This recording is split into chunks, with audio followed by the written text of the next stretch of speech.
Hello, Aquarius, Sun, Moon, Rising, and Venus signs. Kamusta kayo? Sana po ay nasa mabuti kayong kalagayan. Welcome back po sa Star Tarot. Kung bago kayo rito, welcome din kayo. Thank you sa inyong support. I truly appreciate it. God bless you all. Pauna mensahe ni Aquarius ay forgiveness and understanding. Napakaganda kasi meron ng pagpapatawad, no? Naiintindihan nyo na kung ano ang naging sitwasyon. Naiintindihan nyo na at natanggap nyo na nangyari na ang nangyari, or mas akseptado nyo na sa ngayon, no? At naiintindihan nyo na kung bakit kailangan mangyari ang kung ano man ang mga kaganapan dito sa buhay ninyo in the past, no? At ngayon, moving on na kayo, mas pinipili ninyong magpatawad na ngayon para kayo ay makaalis na sa sitwasyon na mabigat ang kalooban, no? Yung stress kayo, nahihirapan yung ganon. So, this is good. We have angelic protection, Aquarius. Napakagandang message ito para sa inyo na prinoprotektahan kayo ng mga angels ninyo, lalo na si Archangel Michael, no? Si Archangel Michael, siya yung protector natin, 'di ba? Siya yung kumbaga parang leader ng army ng mga angels na nagpoprotekta sa ating lahat, no? Kaya always call on Archangel Michael, no, to shield you, no, from negative energies.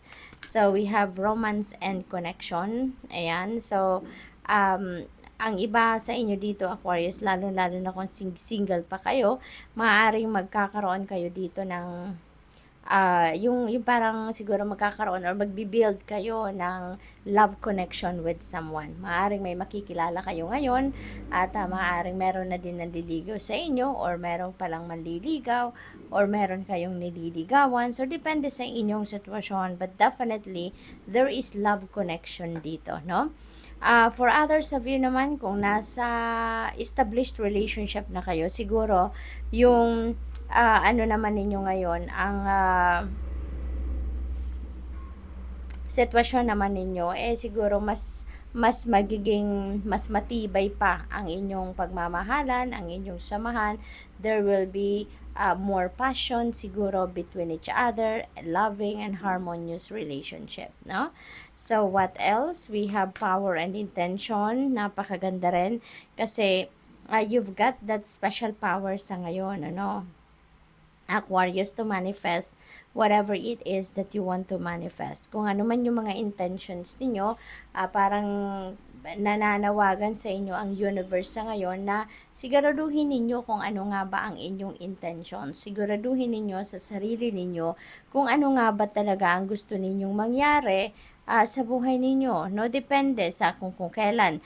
Kunyari, meron kayong mga short-term goals or long-term goals. So, depende sa inyong sitwasyon sa ngayon. Ano man ang gusto ninyong ma-manifest sa buhay ninyo at a certain time, ina-ask kayo ng universe ngayon na siguraduhin ninyo and set intentions on that. Kasi sa ngayon, maaaring tulungan kayo agad-agad, 'di ba? No? Ng universe para mag-manifest agad yan sa buhay ninyo. All you need to do is make sure, 'di ba? Kasi maaring few months ago iba yung intentions niyo, tapos ngayon siguro nagdadasal kayo pero hindi niyo na siguro na mention kung ano man yung intentions niyo few months ago, 'di ba? So alin nga ba, ano nga ba talaga ang gusto ninyo? Okay? So, what else? We have vulnerability and freedom. Ayan. So, parang, nakita ko agad dito yung star. So, parang ang sinasabi ng star na yan is within reach, no? Kung ano man ang inyong mga goals, ano man yung mga dreams ninyo, at kung ano yung mga gusto ninyong ma-manifest sa buhay ninyo, parang abot kamay nyo na yan. Parang within your reach talaga yan, Aquarius, no? At, malaya kayong abutin ang kung ano man ang mga bagay na yan, kasi siguro wala namang nagpe-prevent sa inyo sa ngayon, no, ng kung ano man yung gusto ninyong makamit sa buhay. So, what else? We have no. Ayan, so maaaring kayo may pagsasabihan ng no. Maaaring meron kayong kakausapin at sasabihan ninyo ng no. Possible then na kayo yung makaka-receive ng no answer na ito, ano, Aquarius.